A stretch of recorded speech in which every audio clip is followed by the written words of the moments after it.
Salut les potos. Alors, sixième épisode. Alors, vous avez vu, si vous avez suivi tous mes épisodes, que j'alterne des fois où je fais faire que de l'agachon, 100% agachon, avec un petit peu d'indienne. Et le lendemain, souvent, je fais de l'indienne à 100%. Alors, pourquoi je fais ça? Ben, tout simplement pour mon intégrité physique, pour pouvoir récupérer, pour être au taquet. Chaque fois que je vais faire une séance agachon 100%, parce que c'est les plus fatigantes. L'apnée, on a beau être en forme physiquement, on a beau avoir le mental pour faire de l'apnée, mais si vous ne mettez pas un petit peu de repos entre deux sorties d'apnée, ben vous vous mettez dans le rouge beaucoup plus facilement. Donc j'essaie de conserver mon intégrité physique. Ça va payer, parce que là on est le lundi matin, je vais me mettre à l'eau et il va y avoir une très très belle surprise. Et pourtant c'était mal parti le matin. Je vais vous expliquer tout ça dans la vidéo. Vous allez vous régaler. Alors, le sixième épisode, ça va être le plus fructueux. Ça va être celui où je vais me mettre 4 fois à l'eau et je vais faire une fanny, ma dernière sortie, mais ça va être une fanny volontaire parce que le poisson, j'ai bien l'impression qu'il est là, il est rentré et vous allez vous régaler. Envoyez l'intro.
Alors, première mise à l'eau, on est le lundi, il faut savoir que tout le week-end, il y a eu un vent d'est. Il a tombé 3 gouttes, mais ce vent d'est, il a créé un fort courant. Donc il va y avoir un denji, il va y avoir un beau denji. Ça va être une sortie 100% agachon, comme j'ai l'habitude de les faire sur un spot que je connais. Donc je vais me mettre à l'eau. Comme d'habitude, je vais faire une petite indienne au bord, mais ça va pas traîner.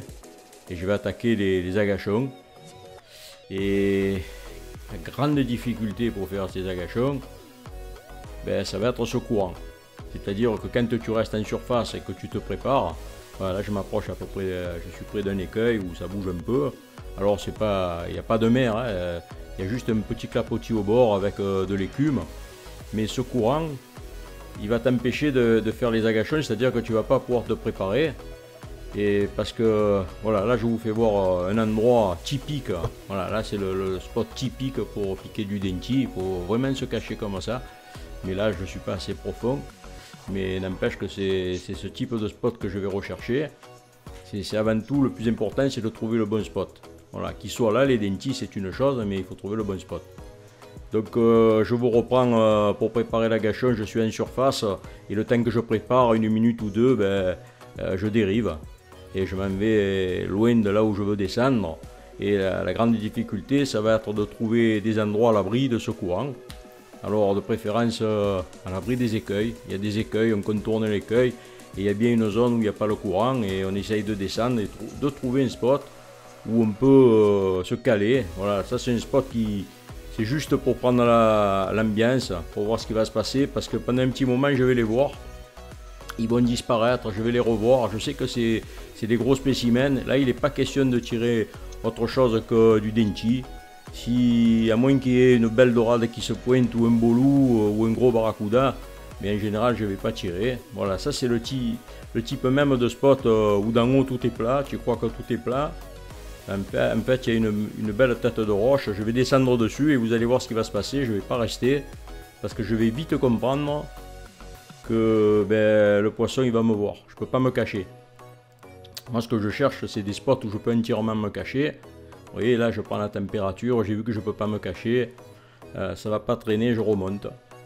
Voilà, La réussite de la capture de ce poisson, elle réside principalement sur le spot à agachon que tu as choisi. Si tu ne choisis pas le bon spot à agachon et que le poisson il peut te voir, ben, il ne s'approchera pas. Voilà, là c'est encore la démonstration de cette zone. Ben voilà, pareil, là je suis sur ce spot, je ne vais pas rester longtemps, vous allez voir.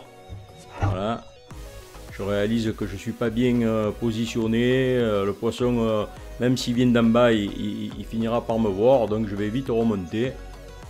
Je ne vais pas traîner et prendre le risque de les voir arriver. Si tu les vois arriver et que ils te voient remonter, après tu peux faire un peu une croix sur ce poisson. Voilà, j'ai fini par trouver un bon spot. Là ça fait presque 2h15 que je suis dans l'eau et que je fais des agachons. Je ne vous ai pas mis toute la sortie. Et là je les vois traîner, la caméra n'arrive pas à les fixer sur les pixels. Et j'en vois plusieurs, j'en vois une douzaine. Et j'ai un coup fatal, je sors du trou, je me fais voir et je redescends. Je tiens 3 secondes en haut, je redescends et ça en fait venir un. Voilà, il y en a un qui va sortir du bain, c'est le plus gros. Bim, le coup il est parti. Ah, je vous fais le replay. Je vous mets à vitesse au ralenti. Voilà, là vous pouvez apprécier le tir. La flèche va le prendre par derrière la queue. Et elle va sortir de l'autre côté du corps sans le traverser. L'ardillon il va rester à l'intérieur du corps. Là je remonte la surface rapidement. Et le seul souci que j'ai, c'est pas que je fasse de la vidéo, parce que ma vidéo aussi, elle arrive un peu... les batteries elles arrivent au bout. Je vais juste avoir le temps de vous faire des images. Et je suis quand même content d'avoir capturé ce beau poisson et d'avoir pu réussir à le filmer pour partager ce moment d'émotion. J'avais déjà mis ces images sur les réseaux sociaux. Mais là je vous explique un petit peu ce qui s'est passé. Voilà. Là ce poisson, c'est un poisson qui fait environ 67-68 cm. Je ne l'ai pas pesé. Moi j'aime pas peser le poisson. En plus ça sert à rien de le peser. Hein. On ne fait pas des compétitions. Hein.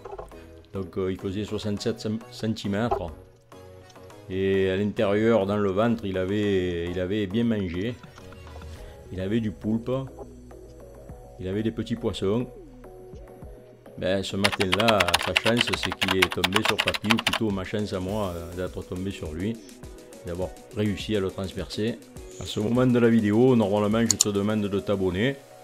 Et en fait, ben, je suis content d'avoir capturé ce poisson. Chaque fois que je me mets à l'eau, quand je vais en Corse, c'est un peu le but. Voilà, deuxième sortie. 1 heure de vidéo. Alors pourquoi 1 heure de vidéo? Ben voilà, j'ai branché ma caméra. Et comme on est tributaire de la batterie, ben dans la nuit, il y a une coupure d'électricité, mais je ne le savais pas. Parce que les prises sur lesquelles était branchée ma caméra, ben, elles ne se seront pas remises en marche.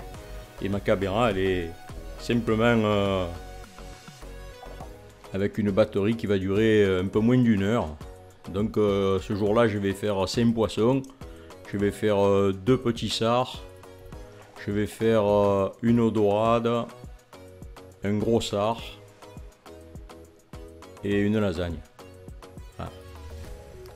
Mais malheureusement, j'ai pu vous filmer que 2 poissons.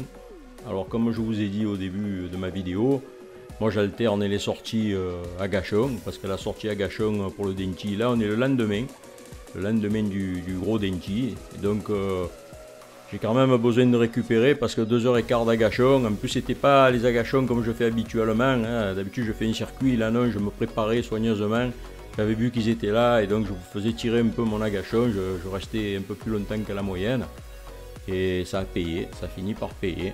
Donc je suis pas mécontent de mon calcul. Voilà, donc là je me remets à l'eau, je vais faire de l'indienne et en fait ça me sert aussi à récupérer. Alors je prends la tendance, je prends toujours l'ambiance qu'il y a au fond, pas de poisson à la mise à l'eau. J'ai changé d'arbalète, hein. C'est une arbalète de combat rapproché, c'est un joker, il fait 80 je crois ou 85 et donc c'est une arbalète qui peut tirer à 3 mètres.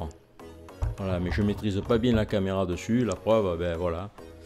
Là, la caméra, elle était pas bien vissée. Et elle a filmé le rocher. J'ai juste pu prendre ces images où on voit le poisson piquer, mais on n'a pas vu la flèche partir. Voilà, tributaire du matériel. C'est le matériel, c'est quand même important. Et le moindre petit détail, ça vous bousille la vidéo. Mais bon, malgré tout, j'ai quand même réussi à filmer. Donc, premier poisson de la matinée. Ça fait quand même 20 minutes que je suis dans l'eau. Il y a quand même, c'est assez... Il y a de la vie. Il y a de la vie. On sent qu'il y a eu un changement. Ce Vandas, il a apporté du changement. Voilà. Un petit sard. Premier poisson de la sortie avec mon arbalète Joker. Là, je ne suis pas chargé au maximum. Je suis au premier cran. Là, vous pouvez observer les saupes. Ça fait longtemps que je n'avais pas vu les saupes. Les grosses saupes. Quand je vois les grosses saupes comme ça au bord, là, le décampe parce qu'elles ont senti que j'étais là. Ben, en général, il y a de la vie, il y a du poisson. Les prédateurs aussi, ils sont là quand il y a les grosses saupes. Voilà, là c'est une indienne. Et après cette indienne, bim, la deuxième sortie, ben, j'ai plus d'image. Je suis bien désolé. Voilà, ça va être un tir. Et pour bien jauger la distance à laquelle je vais tirer le poisson. Là, l'indienne, doucement, j'avance. Le poisson il est en train de manger. Peut-être que vous arrivez à le voir. Voilà, il faut quand même s'approcher un petit peu. Ah, la flèche elle va partir, bim, transpercer ses chaînettes. Voilà. Là j'hésite moins à tirer parce que il y a moins de puissance que l'épée or. Et ensuite la flèche elle est d'un diamètre supérieur. Voilà. Je suis à un peu plus de 7 mm, je crois que 7,25 je crois que j'ai. Donc ce sera le dernier poisson de ma deuxième sortie de la vidéo. Même si j'ai fait 5 fiches ce jour-là. On va passer directement à la troisième sortie. Alors, troisième sortie. Alors, sortie dodo. Il va y avoir deux dodos dans cette... il va y avoir 50% d'indienne et 50% d'agachon. Et donc, je vais faire 4 poissons pendant tout mon trajet d'indienne. Sur mon trajet d'agachon, ben, je vais rien faire. Donc je serai quand même content d'avoir fait 4 jolis poissons. 3 poissons à l'indienne, 1 à l'agachon, dans pas d'eau. Ça, vous allez voir, ça va se faire rapidement, c'est à la mise à l'eau. Donc je suis toujours très matinal. Là c'est les jours quasiment les plus courts de l'année. Donc le matin il faut être là très tôt. Oui, le soleil il a commencé à pointer ses rayons. Et là j'attaque, je crois que c'est le deuxième ou le troisième agachon. Et vous allez voir, quand vous allez voir les images, vous allez vous dire, Pétard il a tiré ses mulets, mais vous allez voir le mulet que j'ai tiré, c'était un sous-marin. Mais pourtant ça paye pas de mine, alors j'ai récupéré mon autre arbalète, parce que je sais qu'il va y avoir un poste à agachon quand j'arrive au bout. Et je préfère avoir l'épée or, qui a une portée bien plus longue. Donc voilà, un mulet comme d'habitude, voilà, je vais le tirer, je vais le sécher. Et vous voyez la puissance est déjà, quand je vois qu'il m'emporte le fil et qu'il me déroule bien le moulinet, je me dis mais qu'est-ce que tu as tiré là? Donc je me précipite sur le poisson. Il va me faire un sac de nœuds, je vais vite le saisir. Et là vous voyez déjà que c'est un poisson assez imposant. Voilà, en fait c'est un mulet qui était assez énorme, hein. Je crois qu'il faisait plus de 50 cm. Et on n'en prend pas tous les jours des gros mulets comme ça, hein. Je pense qu'il devait peser autour de 2 kg. Et donc, premier poisson de la sortie. Le temps il est un peu couvert, donc voilà, le soleil s'est levé, mais il n'y a pas une grosse luminosité. Donc, je vous accélère les images et là vous pouvez voir la taille respectable de ce poisson. Voilà, moi le mulet c'est un poisson que j'aime. C'est un poisson que j'aime bien tirer. Et j'aime aussi le mettre dans le four avec du vin blanc et des petits légumes dessous. Moi je me régale. Et là, je vais vous accélérer les images. Vous allez voir que je vais rester dans la lancée. Vous voyez, on peut bien voir la grosseur de ce poisson. Hein. C'est assez imposant ce mulet. Donc là, je vous accélère les images. Alors, j'ai pas fait quasiment pas de coupure parce que vous allez voir. Voilà, tac, tac, tac. Voilà, on remet le fil sur le fusil. On va charger. Allez, là, ça devient vite une habitude. Premier cran. Parce qu'on peut faire de l'indienne. Et là, j'arrive, vous voyez. J'ai pas fait de coupure. Donc, c'est écoulé très peu de temps, peut-être 5 minutes, même pas. 3 minutes. Là j'arrive à une indienne et voilà, il y a des mulets récalcitrants qui n'ont pas entendu tout le vacarme qui s'est passé. Et bim, deuxième victime. Alors celui-là il est moins balèze parce qu'il va pas m'emporter il va pas me dérouler le moulinet. Mais vous allez voir, si j'ai gardé ces images, c'est pour vous faire voir aussi quelque chose qui me rend service souvent quand je sors. J'ai le fil, au bout du fil du moulinet, des 50 mètres de fil, au bout du fil, j'ai mis une agrafe.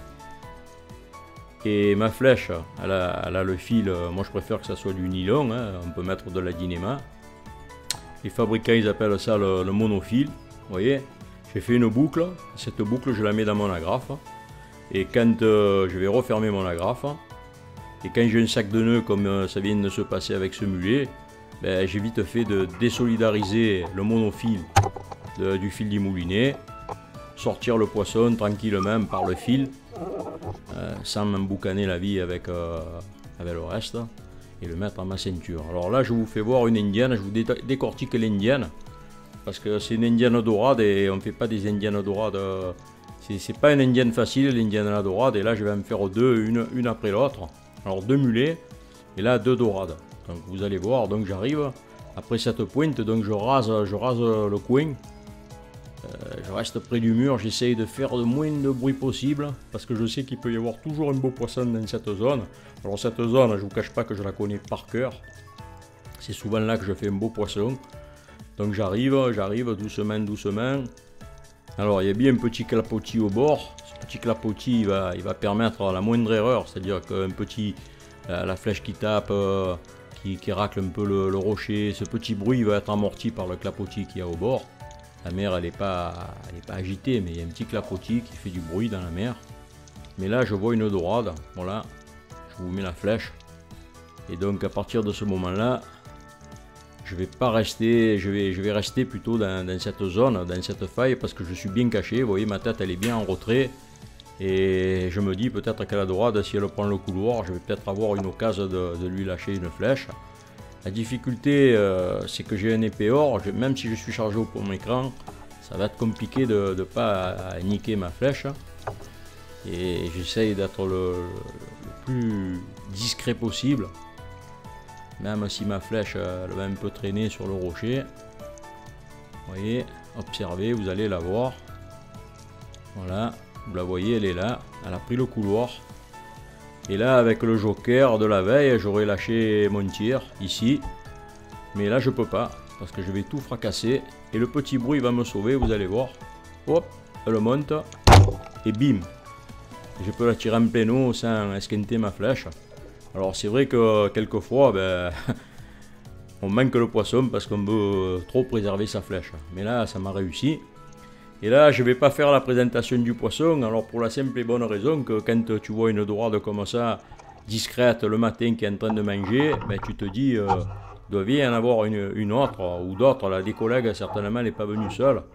Et donc, je vais me précipiter à charger l'arbalète et à continuer à faire de l'indienne dans cette zone. Alors, ce n'est pas une zone qui est immense, hein. Elle doit faire à peu près une centaine de mètres, sur laquelle il y a des écueils. Où on peut rentrer, là vous avez vu, il n'y avait pas beaucoup de fond, et là je vais aller dans une zone où il y a encore moins de fond.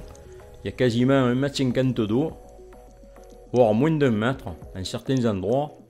Et derrière l'empilement de rochers là, que vous voyez, là, sur la gauche, on dirait une entrée de portail. Moi je vois briller, je commence à voir des saupes. Il y a beaucoup de vie. Alors ça c'est pas bon quand il y a les saupes, parce que dès qu'il y en a une qui donne l'alerte, elle fait tout partir. même s'il y a du gros. Et souvent il y a un gros loup qui traîne avec les saupes ou une belle dorade. Et là c'est ce qui va se passer. Donc la dorade, eh ben, elle est là. Moi je l'ai vue, mais je me dis si j'attends le moment propice pour pouvoir rentrer et avoir la possibilité de la tirer. Donc j'attends. C'est là qu'il faut avoir de la patience quand on pratique l'indienne. Parce que si vous arrivez et que vous jaillissez directement, ben, vous allez être cuit, vous faites tout partir, tout le poisson s'en va. La dorade, je vais vous la fixer avec une flèche et après je vais la tirer. Et voilà, là vous l'avez vu. Voilà, vous la voyez. Je vous ralentis un peu la scène. Parce que ça va beaucoup plus vite que ça. Et bim, le tir. Là, il y a 1 mètre de fond, maximum. Et voilà. Et ça fait du bien. La veille, j'ai tiré un gros denchi. Là, je tape 2 dorades. Franchement, là, les choses, on est plus conforme avec ce qu'on pense de la Corse avec ces 2 dernières sorties. Et vous avez vu que le poisson, il faut le mériter. Il faut aller se donner beaucoup de mal pour aller faire du beau poisson. Alors ça c'est la dorade du Taiser que je vous ai mis en présentation. Voilà, je crois que ça va être la plus grosse dorade que j'ai tirée. Elle ne faisait pas le kilo cette dorade, elle faisait pas loin du kilo, mais elle ne faisait pas le kilo.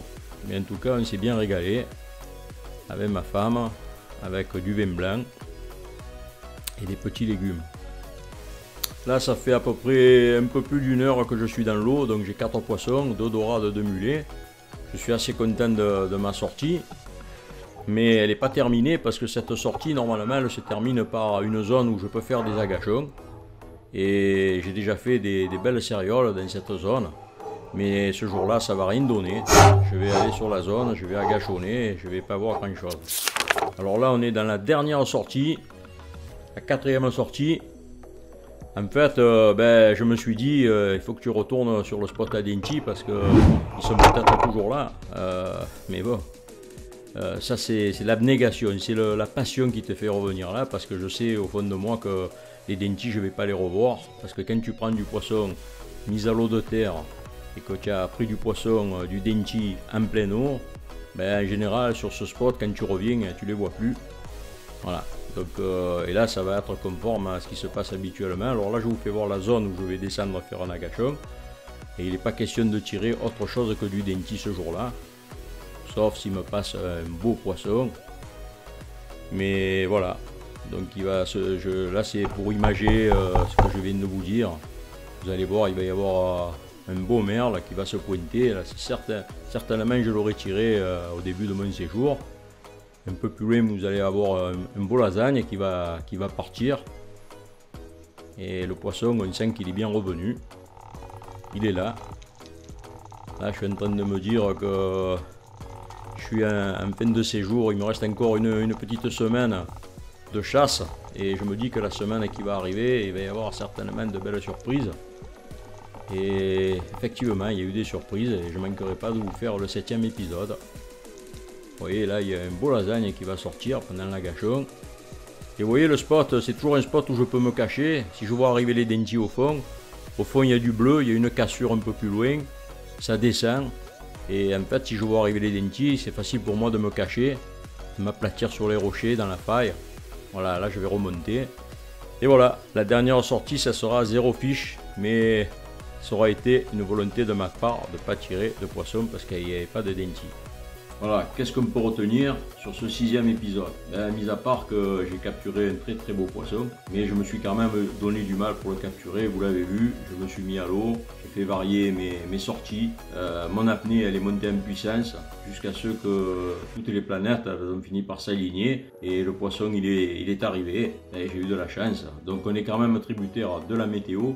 On est tributaire aussi de sa condition physique, mais sa condition physique on peut la maîtriser et on est tributaire du matériel. Voilà, la caméra, elle peut lâcher au dernier moment. Vous avez vu dans la 2e sortie, la caméra, ça n'a pas chargé, et voilà, ça a arrêté de filmer. J'aurais pu prendre le Denty ce jour-là et j'aurais pas eu d'image. Donc là, j'ai quand même eu des images, donc je me plains pas. Je suis content d'avoir pu filmer à la fin de ma sortie. Ça faisait presque 2h15 que j'étais, 2h20 que j'étais dans l'eau. J'ai fini par capturer ce Denty. Il me reste ces belles images que j'ai pu vous partager. Alors je regrette de ne pas avoir fait plus d'images, mais voilà, c'est comme ça. Donc il faut savoir qu'il va y avoir encore une semaine, il va y avoir encore un épisode. Je vais rester encore, mon séjour il va s'arrêter au bout d'une semaine et demie, rester en Corse. Je vais chasser encore pendant une semaine. Là je vais limiter un petit peu ce que je vais attraper parce qu'on est dans les derniers jours. C'est à ce moment-là que je vais attraper le grondin volant, toujours dans une séance pour essayer d'attraper un Denty.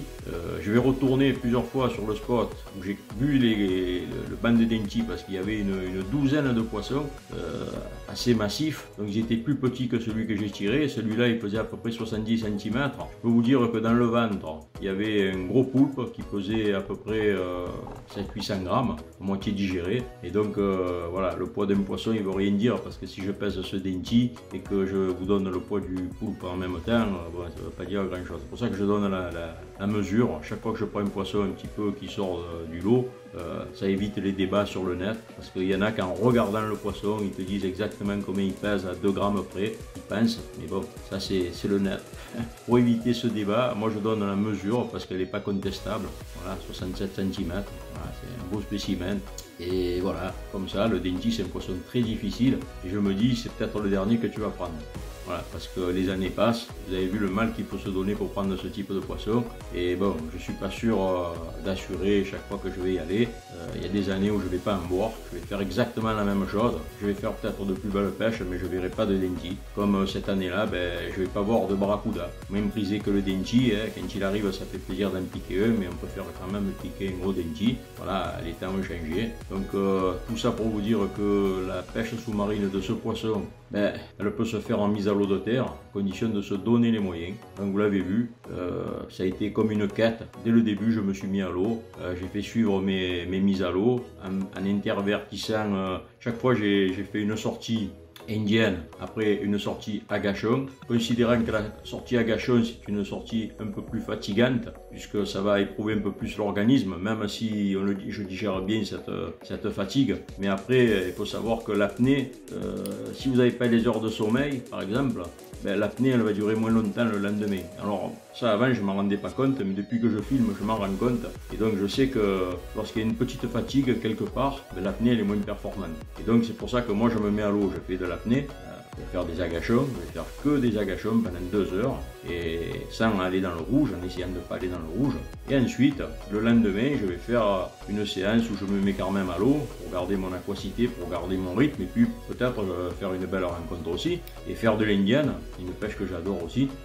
L'indienne, c'est quand même une pêche que c'est peut-être la seule pêche qui va me rester à la fin. Et oui. Et on peut prendre du poisson qu'à l'indienne, et je vous l'ai prouvé plus d'une fois. Et donc c'est un plaisir de faire de l'indienne. Vous avez vu quand je prends les 2 dorades et les 2 mulets, bon, c'est vrai que j'ai fait un petit agachon pour prendre ce mulet, mais il n'y avait pas beaucoup de fond. Et donc voilà, c'est à la portée de tout le monde des pêches comme ça, et ça permet de récupérer et d'avoir toute son intégrité physique le lendemain quand on va faire une séance agachon 100%. Voilà. Donc il reste un épisode pour terminer ce séjour printemps-été. Il va se passer encore des choses dans cet épisode, alors restez concentrés. Si vous n'êtes pas abonné, c'est peut-être le moment de vous abonner. Mais si vous êtes déjà abonné, que vous avez mis la petite cloche, vous ne pouvez pas louper le prochain épisode. Allez, ciao ciao, à bientôt sur la chaîne Marcel Albert avec Papy CSM.